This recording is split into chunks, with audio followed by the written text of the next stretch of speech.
This is the BiggerPockets Podcast, show 993. What's going on, everyone? Welcome to the BiggerPockets Podcast. I am your host, David Greene, here today with my co-host, spazzing out on YouTube, Rob Abasola. How's it going, Rob? Oh, it is warm outside. A tree fell in front of my house. We're dealing with wreckage here in Houston, Texas, but I've got a lot to be thankful for because we've got AC and it's okay. We got no food. We got no booze. And our pets' heads are falling off, but in today's episode of Seeing Greene, we're going to be answering your questions, not bringing you our problems. We actually have a really fun show today with lots of laughs and lots of information being shared. We cover if flipping works in expensive markets like mine in the Bay Area from a caller who lives in the same city where I'm recording this podcast right now, how to decide the responsibilities in a partnership and how to structure a house hack, whether someone should get into commercial real estate, stay in residential real estate, or blend the two. And if you've never heard of a cash flow casserole, you want to make sure you listen all the way to the end because you're going to be fascinated by this strategy, as well as common colloquialisms that are often messed up in the world of finance and real estate. You're going to laugh, you're going to cry, you're going to learn. Welcome to Seeing Greene. All right, our first question today comes from David Moranis in Brentwood. Ooh, is this the same Brentwood that I am recording in right now, or is this Southern California Brentwood, where Rob and all his posh friends used to play croquet and practice their putting? We'll never know. All right, a little background on David before we get into his question. He currently owns a short-term rental in Davenport, Florida, and a long-term rental in New Braunfels, Texas, as well as a primary residence in Brentwood, still undetermined which Brentwood. As an accredited investor, he also is in 3 syndications, San Jose, Texas, and Florida. Would like to continue investing in Texas and Florida and maybe Tennessee, which are 3 states that I recommended 5 years ago everybody invest in. If you listened to my advice, you probably did good. With the goal of increasing his cash flow. Appreciation from his other investments has been great so far. No experience in flipping, but has done do-it-yourself projects on previous primary residences. He works in project management for his W-2 and has experience working with contractors, hopes to leverage his mechanical engineering background and experience to build a small flipping business. All right, let's get to David's question. Hey, David. This is David from your hometown of Brentwood. My question is about flipping the Bay Area, or maybe Sacramento, as a means of supplementing my W-2 income. Profits will be put into down payments for buy and holds outside of state, since I am terrified of being a landlord here in California. I had been thinking of an STR, or small multifamily, in Orlando, and I am pre-approved through the one brokerage for a conventional loan. But I've been struggling to find deals. So I'd like to get a flipping side hustle going to increase my cash reserves. I am a super commuter, so would really only be able to physically visit sites on weekends the majority of the time. So what do you think? Is flipping in the Bay Area working during these times? Thank you, sir. BP Podcast and your books have helped educate me over the past few years, but I need to get my butt in motion and grow my portfolio so I can retire ASAP and give back to others. Thanks for your help. Appreciate you.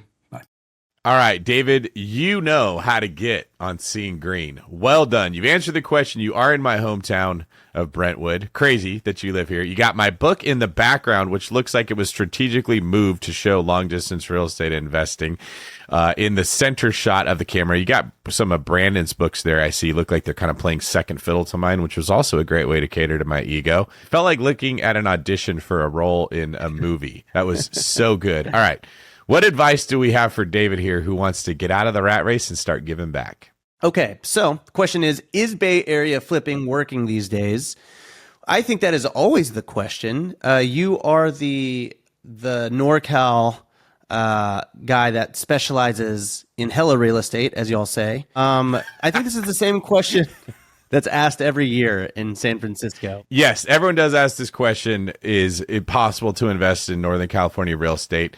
And every year it just gets better and better and harder. That's what's going to be tough about flipping out here. If you're trying to flip locally, David, you're just going under crazy competition. You've got like legit full-time flippers that make an entire business out of this, that spend massive amounts of money mailing people, because the majority of homeowners out here know what their house is worth. You're not going to bump into the kind of people who just want to get the thing sold easy. They've been hearing everyone talk about how expensive real estate is. So if you're going to flip, I would not look away from doing it here. If you come across an opportunity, absolutely take it. But you're probably going to have to put the majority of your efforts in a out-of-state market, somewhere different, to get like a machine going I would recommend somewhere in the Midwest. I think more Californians are going to be moving there. I think more Americans are going to be moving there as you see less and less affordability through rising energy costs, food costs, housing costs, everything. I think you're going to get more and more people that move into some of those cheaper markets. And because the margins are thinner, you don't have as many of the big boys that are competing over there. You still got a decent chance to turn a profit. You just got to kind of do it at volume, which if you have a mechanical engineering background, you're a systems guy, that gives you an advantage when you're trying to do it at volume. Rob, what do you think? Más o menos. I don't know.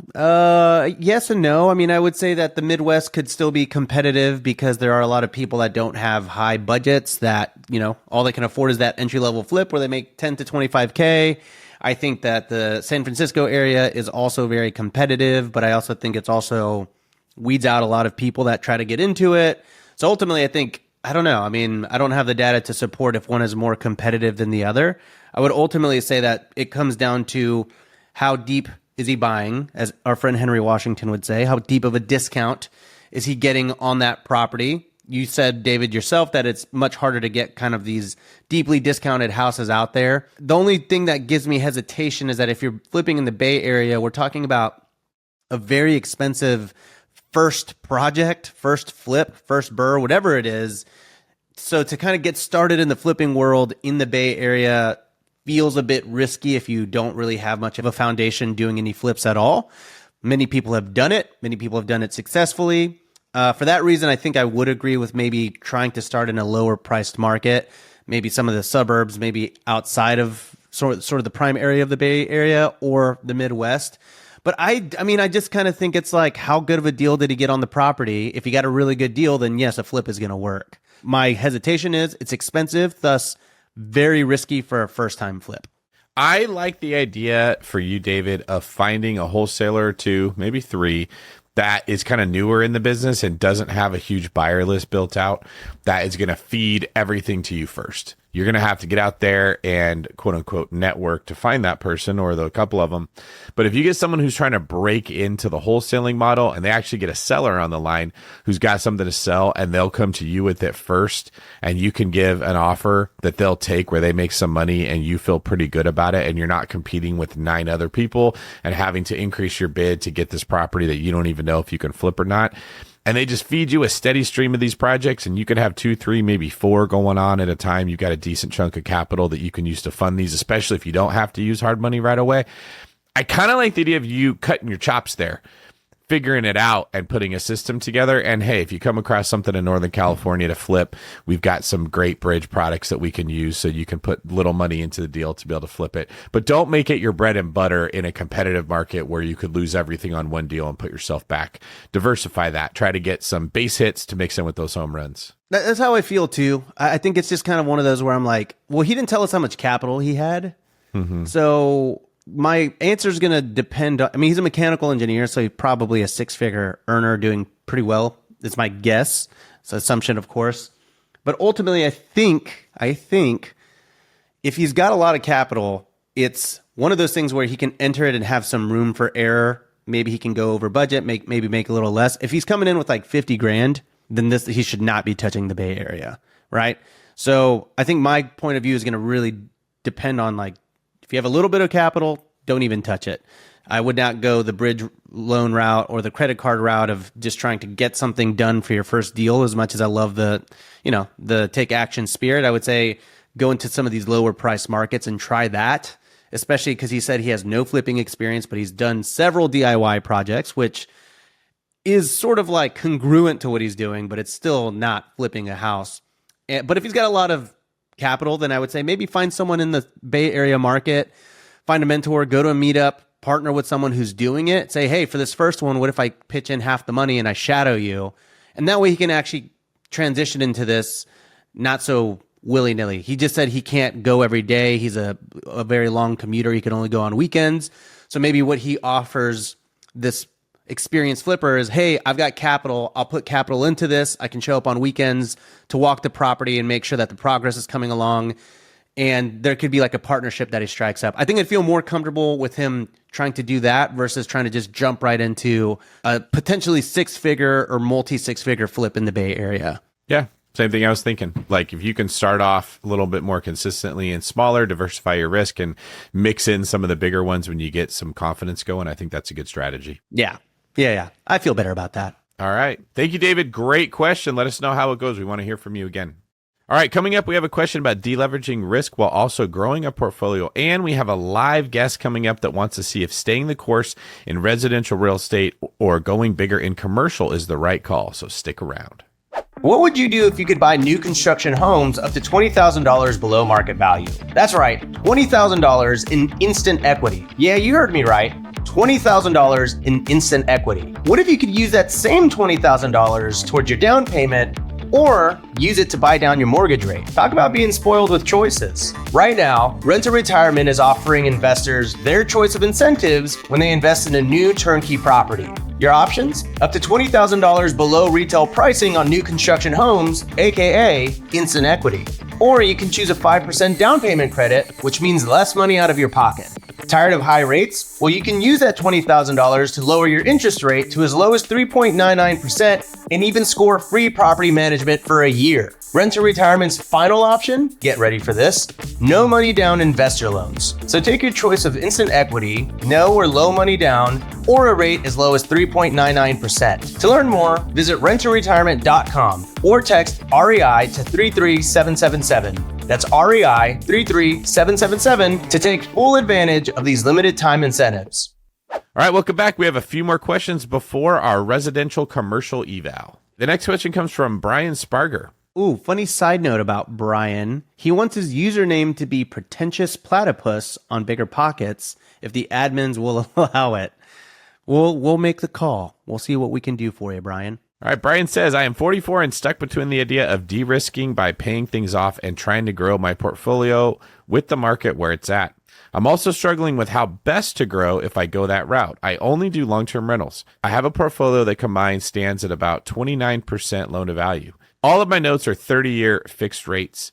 I have one Class A, some Class Bs, and a Class C. All my properties are profitable except one of the Class Bs where it breaks even. But I like the area because it's tied to government jobs and it's stable and appreciating well. I expect it to retain steady growth. I also have a savings rate that allows me to put about $140,000 a year towards this. Any advice is welcome. Thank you.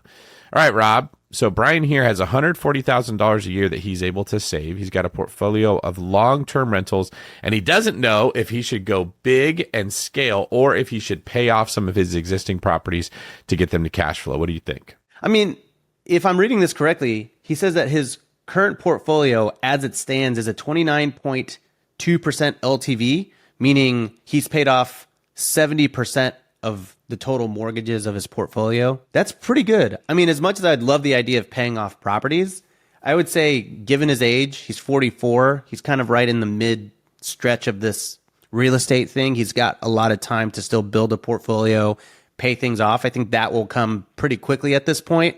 He's probably attacking principal pretty aggressively already as it stands because he only has a 29.2% LTV. So I would say with that in mind, I think I'm okay with him just buying more properties and kind of stacking equity, leaving his equity that's in there, not touching it. He's got some good low interest rates. Maybe collect a couple more properties for a few more years, and then we can work on attacking that principal. Well, he owes about $1 million in debt. So it would take him probably 7.5 or so years. Yeah, maybe 6 or 7 years to pay this thing off. But of all that debt, only $230,000 of it is at 6.75%. The rest of it is like very low, 3.25 and lower. So he's not going to save himself a ton of interest by paying those off. The only one I would even consider paying off is that 6.75%, which he could do in about 2 years. Yeah, but that one's cash flow positive, you know? Like the one, he said that the 187K one, that's the only one that's like break even, I guess? Yeah, they're all cash flow positive except for the one. Yeah. So I would say let those cook and maybe just buy another properties using the same strategy that he used to get to this, meaning maybe he puts down a little bit more so that he can actually cash flow. And then once interest rates come down in a few years or whatever, refi, get his high interest rates from today down, and then have this really LTV light portfolio. I like that. I think he's in a pretty good position. You know, Brian, you could put 50% down and buy properties for about $280,000, $300,000 with this $140,000 that you're able to save, and buy one a year like that for the next 5, 6, 7, 8 years, and just wait and see, like Rob said, what rates do. If rates go down, you refinance the stuff you bought into lower rates. If they don't go down, you still have money that you can put down, which allows you to buy cash flowing real estate that other people can't. There's going to be less competition. You're in a very, very solid position here. Just keep making progress. Just don't stop. Just keep hitting these base hits over the next 10 years, and you're going to be in a great position. He is in that dream scenario, man. I mean, I guess the dream scenario is to have everything paid off, but at 44 to have 70% of your portfolio paid off, that's insane. So I would say keep scaling accordingly. Don't go crazy. Slow and steady. Use your savings wisely, and enjoy your 29.2% LTV. I think it's such a beautiful thing. All right, our next question comes from Harrison in Milwaukee. Hi, David and Rob. My dad and I are thinking about going in on a duplex in Milwaukee together. We contribute equally for the down payment and own the property 50-50. He's currently house hacking his duplex, and I would be house hacking this duplex, but we would own it together. I don't know how to structure this partnership fairly. How do most partnerships split the responsibilities and the costs? Also, do you have any recommendations for how to purchase the property? We want to put as little down as possible. Thank you both for your wisdom and your time, Harrison. All right, when it comes to the financing for this bad boy, Harrison, if you're trying to put as little money down as possible, you're going to want to use a conventional loan. You can do FHA for 3.5% down, or you could do a conventional loan for 3% down. In most cases, that's usually the better option. All you need to do for that is consult with the loan officer. You need to tell a loan officer, ideally a mortgage broker, hey, here's the situation I'm in. How do we have to structure this? And they're going to tell you one of you has to be on title. The other one can be added later. One of you has to be on title. The other one can't be added later. Both of you are going to have to be on the loan. They will check with the underwriters and find out how the loan needs to be structured and the title for the property can be taken.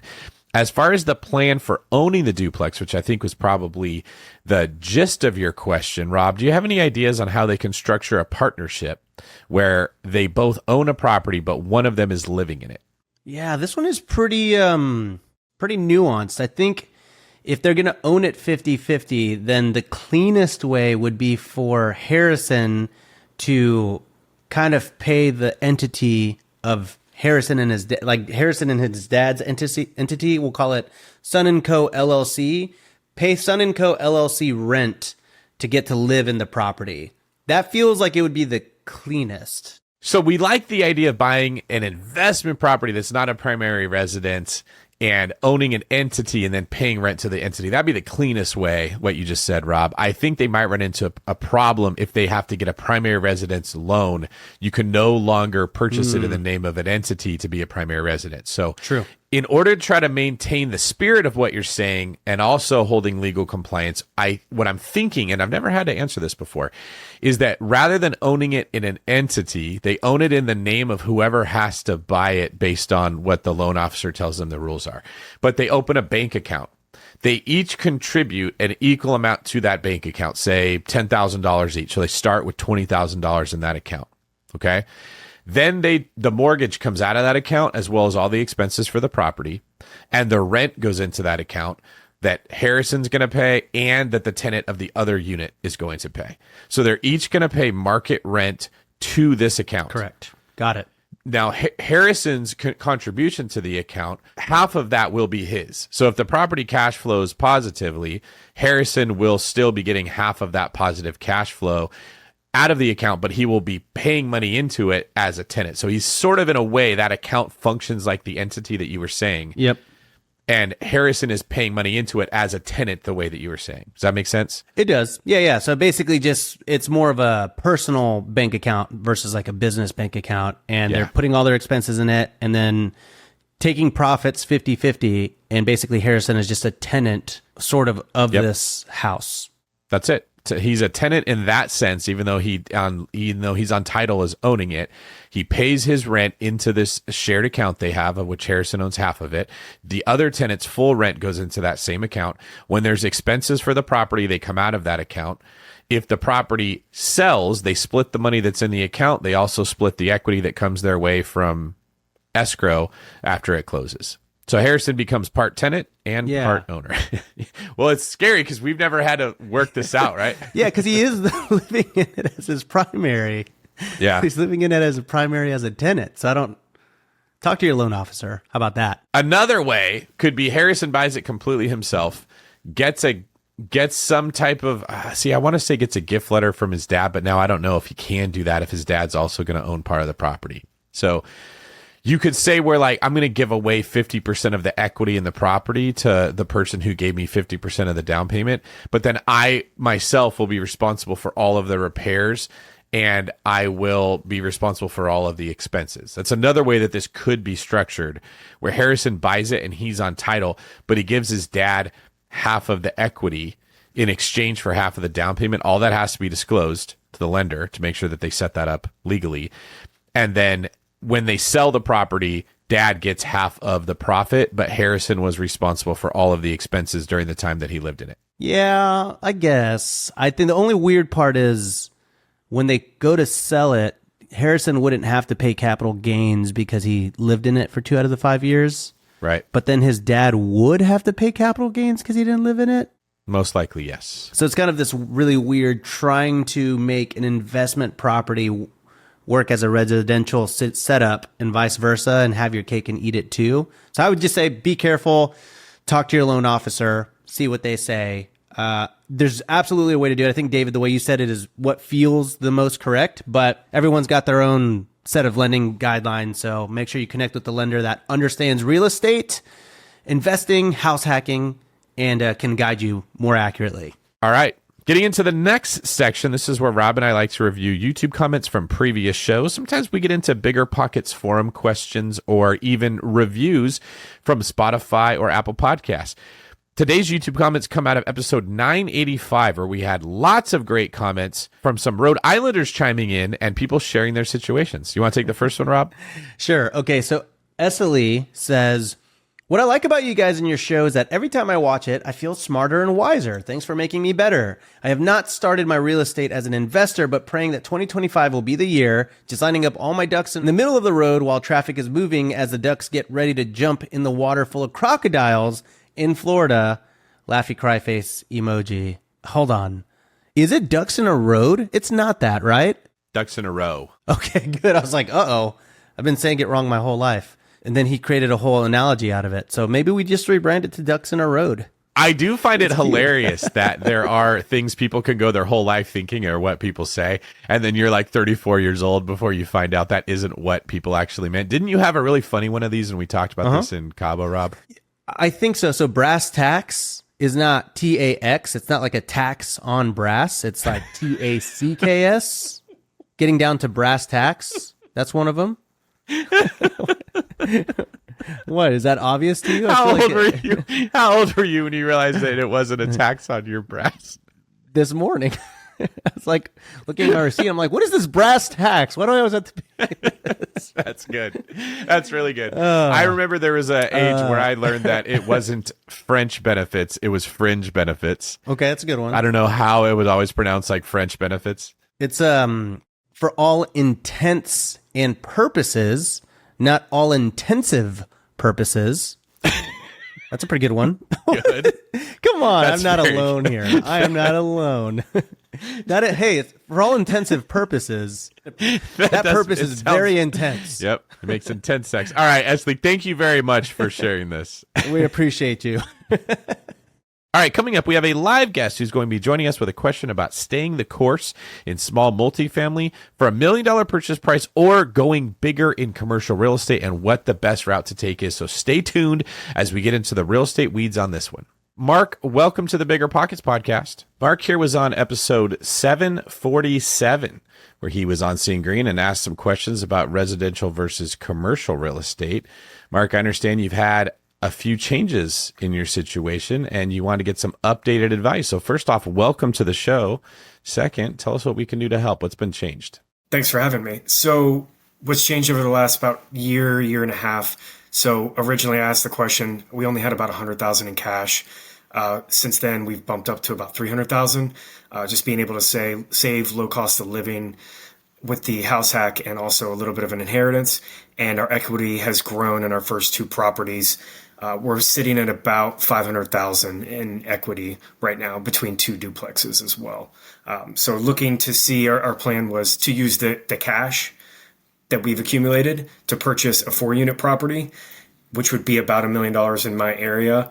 And then possibly using the equity down the road after that one is stabilized, using some of the equity in one of the properties to purchase another 4-unit. And I actually just listened to, I believe it was episode 985 that just came out, where you and Rob discussed exactly that, as far as using how you guys feel as far as using HELOC from a rental, buying another property. So actually, funny enough, I just kind of got your perspectives on that as well. So. Okay, so first off, there's some congratulations due here. You've increased your cash by how much? A lot. 200K. 200K. I can comfortably say that it's mostly my wife, and she makes a bit more than me. And again, our expenses are really, really low. That's still awesome, though. I mean, that's a lot. Yeah, that needs to be highlighted. There's a benefit to keeping your expenses low. It's not easy to do. It's kind of like Rob's haircut looking like it does every single day. He doesn't just wake up like that. It takes some effort. Keeping your expenses low is not easy. So congratulations there. Also, staying on the path of wanting to buy more real estate, so making more money and saving more money. That is, in my mind, the best strategy to take if you're trying to build a portfolio. You're investing money that you've made. You're not trying to creatively come up with money you don't have and shift equity around. That just becomes more risky than real estate investing needs to be. It's already a risky investing class. So several things you've done well there, Mark.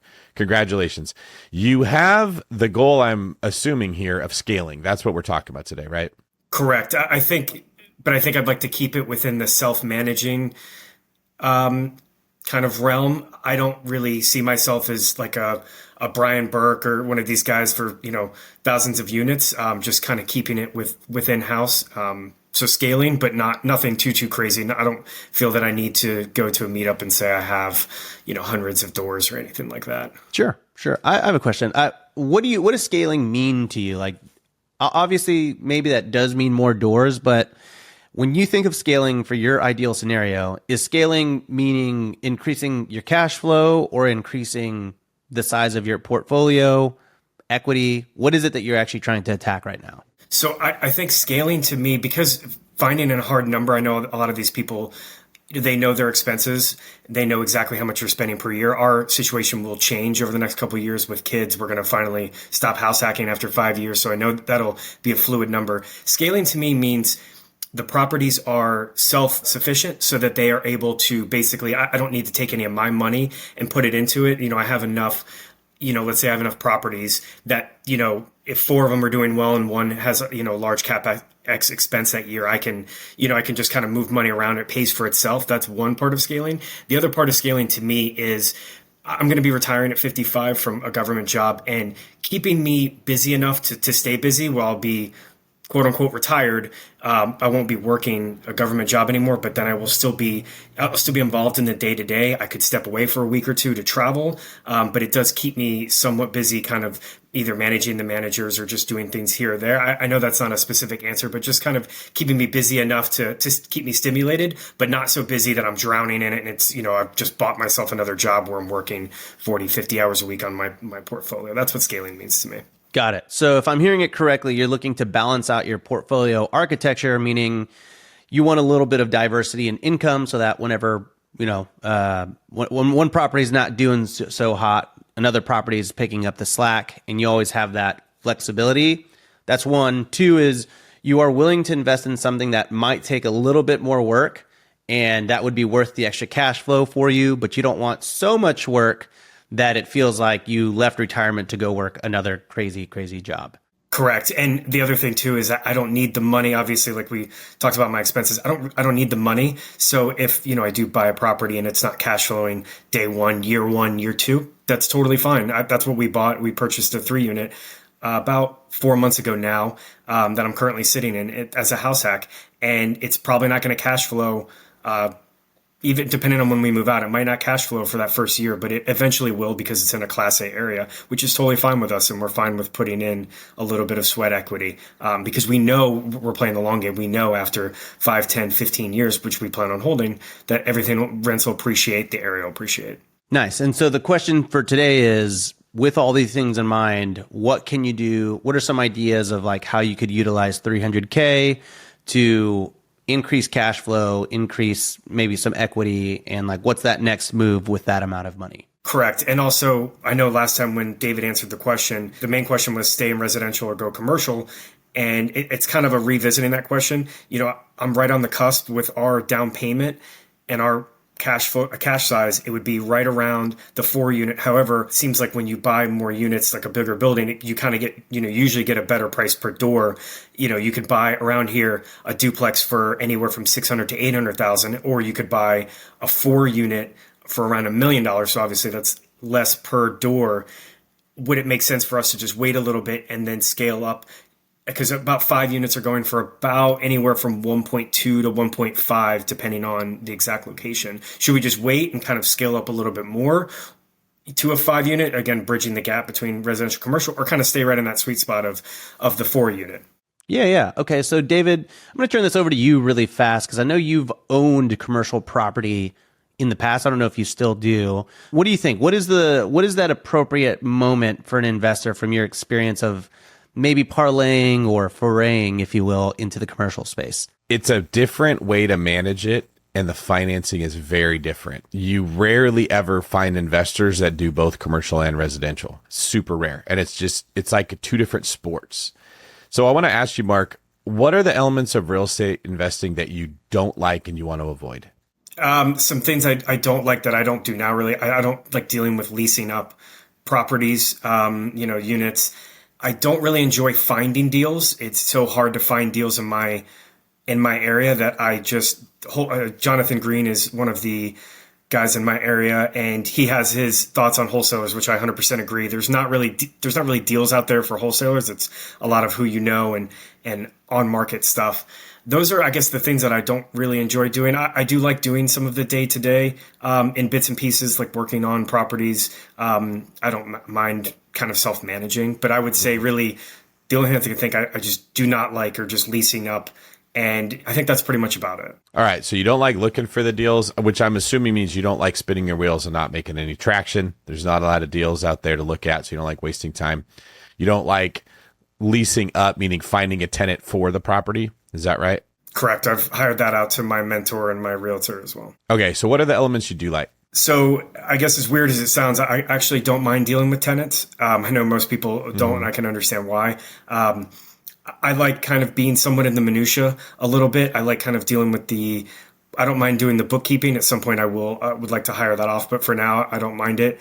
I like analyzing deals. I love looking on, for right now, just, Redfin, Zillow, and kind of running numbers while I'm on the couch and going to look at properties. I enjoy that. And I enjoy not necessarily rehabbing, because I have a contractor who I'm actually friends with, so that really helps. But I enjoy dealing with him and some of the projects when we do have to, take on renovations and things like that. I kind of, not being a GC as much as just kind of, above the GC and just kind of directing him. You like the vision. You like to look at it. You like to try to figure out how it's going to work out.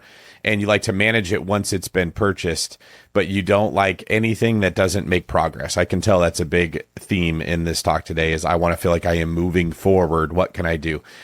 With commercial real estate, the majority of the effort to do that well is in the analyzation upfront, looking at like, would it work? And having the cash to pull off the plan. Like once you buy it, I believe in our first segment we did with you, I talked about commercial real estate's like a battleship and residential real estate's like a jet ski. Once you buy that commercial property, it is very hard to change course. It takes a long time. Your leases go for a long time. When you lose a tenant, it is very expensive to get another tenant in there. Usually you have to spend a lot of money to improve the space for the next tenant to want to use it. The remodeling isn't something that you're going to have much to do with. It's usually the tenant that's going to be overseeing their own remodeling. A lot of the stuff you like about real estate is what I'm getting at. You're not going to be doing. You're going to be constantly looking at deals all the time and analyzing them, but not just like how do the numbers look. It's going to be how do I analyze the tenant themselves as opposed to the property. When you're analyzing residential real estate, once you know it's in a good neighborhood, there's not a whole lot that goes into it other than having a screening process for a residential tenant. You might pick a tenant for your commercial property, fill it up with 6 different tenants, and 4 of those businesses go out of business. And now you've got 4 vacancies. That might take a year and a half before you find another tenant to put in them. It's very, very different than residential real estate. It doesn't mean it's worse. It's a completely different skill set. You also might have a tenant that stays in there for 15 years and you don't have to worry about anything and you just keep getting rent bumps. And when it's triple net, they're paying the property taxes, they're paying the insurance, they're paying for the improvements.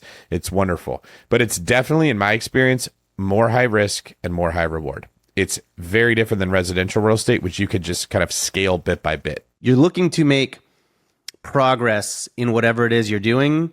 And I worry that possibly stepping into commercial real estate will feel much like the opposite oftentimes as you learn this new niche of real estate. It's going to be frustrating. It'll be hard work, all that good stuff.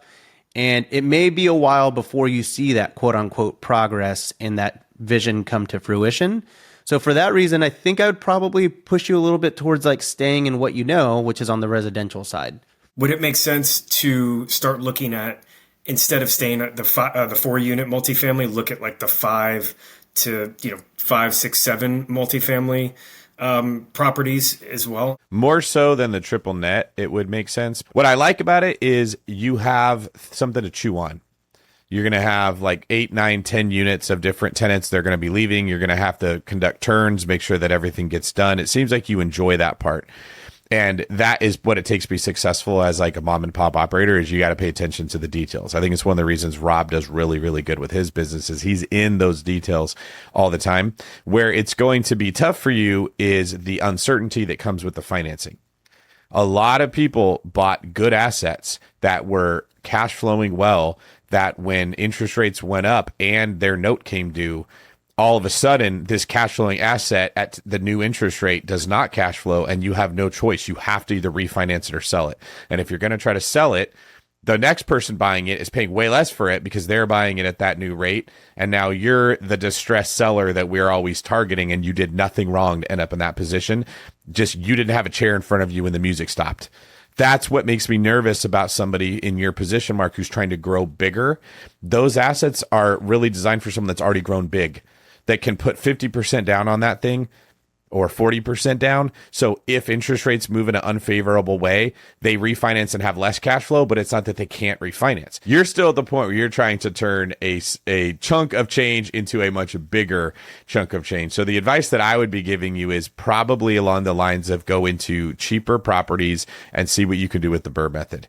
You're going to be very active. You're going to be overseeing rehabs. You're going to be using your vision. You're going to be trying to look at properties that need a lot of work, that have some equity in them, that you can go in, turn around, fix up, slowly build equity. And then maybe once you get 8, 9, 10 of these single family properties or small multifamily properties with equity added and refinanced, 1031 into some of these commercial assets that you're talking about. Rather than taking your cash and putting it right into commercial, I'd rather see you take your cash, put it into residential, grow your equity like you have on the ones you have. At the point you think that, hey, I'm ready to move away from managing 10 of these properties, sell 10 and buy 1 10-unit apartment complex like you're talking about. What are your thoughts? Hold on, one little thing. I think the 5, 6, 7, 8 doors, it's not like once you get past 4 doors, it's all of a sudden like, oh my gosh, it's way harder. Like, I think you're ready for that. I think that's honestly a pretty similar decision. If you had said, hey, I want to buy a 30-unit building, then I'd be like, okay, that's different than a 4-unit. 5, 6, 7, 8. I mean, it's more work for sure because there's more doors. I just don't think it's anything that's like a night and day difference personally, but that's just my thought there. All right, so let's see if we can sum some of this up, Mark. You've got quite a bit of cash you've saved up. You want to scale. I think the best way to do it is to convert that cash into equity in different properties, which you're going to do by buying them below market rate, adding value to them, and then hopefully you get a little bit of market appreciation equity too, where the wins carry it further. I would say do that until you run out of opportunities or you run out of time/energy. When you're just like, oh my, like it hit me in Northern Florida when I hit around 50 properties or so. I was like, I just hate this whole portfolio. It was not that bad, but it wasn't that great. It was just constantly, this thing broke, this tenant's upset, this issue happened, this person got a bullet lodged in their garage door and they're mad at their landlord for it or whatever. And I just realized, okay, let's sell these 1031 into something that's going to be less work and then start over building a portfolio the same way again. That's the advice that I'm going to give to you. I think you're going to like doing that because it's going to give you stuff to look at. It's not going to be a waste of your energy when you're looking at the cheaper properties that are lower price point that need a lot of work that other investors maybe don't want to take on. You're going to have to find another market. Probably somewhere in the South, somewhere in the Midwest, just somewhere where housing overall is cheaper and there's less competition from other real estate investors. And most importantly, your dollar will go further because you've got quite a bit of money saved up. If you're trying to invest in somewhere in Ohio, somewhere in Alabama, some of those investors, they don't have as much money as you do to take on some of these projects. So you can take something on that they can't. And you're also not going to need to hold it forever. They're going to be looking at this stuff like, I'm going to hold this thing for 50 years, so it better be a great deal. You could be a little pickier because you're probably going to exit, sell it to someone else that wants a turnkey investment, then 1031 that money into some of the stuff we're talking about today, the more expensive properties in the better areas that you're used to. Rob? Yep, solid plan. I like it. I endorse it. I co-sign it even. You're not going to tell them to do short-term rentals? This is your chance. You're the short-term rental guy, right? Everyone in the comments is going to say, Rob, all you ever do is tell people to buy a short-term rental. I do think, for what it's worth, if you were going to buy a 5 to 8 unit building, I think the dream scenario is if you bought an 8-unit building, you rent 4 of those out long-term, 2 of them out mid-term, 2 of them out short-term, and have a super diversified 8-unit building that kind of cranks out cash in different varieties and different returns. And that to me is like the juiciest way to do a small time multifamily. Rob, I think that is great advice. In fact, I'm going to write another book and I'm going to call it Cash Flow Casserole based on your idea of 6 regular, 2 midterm, and 2 short term. Nice. I like it. I'll write the foreword. It'll be 4 words. Let us know in the comments. Do you think that this new book that Rob's forward is going to be called the Cash Flow Casserole or the Cash Flow Quesadilla? I just may take it serious.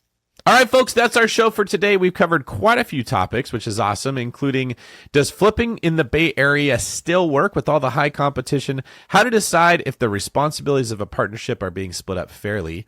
The brass tacks that few investors talk about and how to avoid those ducks in a row in your own portfolio. All that and more, plus a live call on today's Seeing Greene.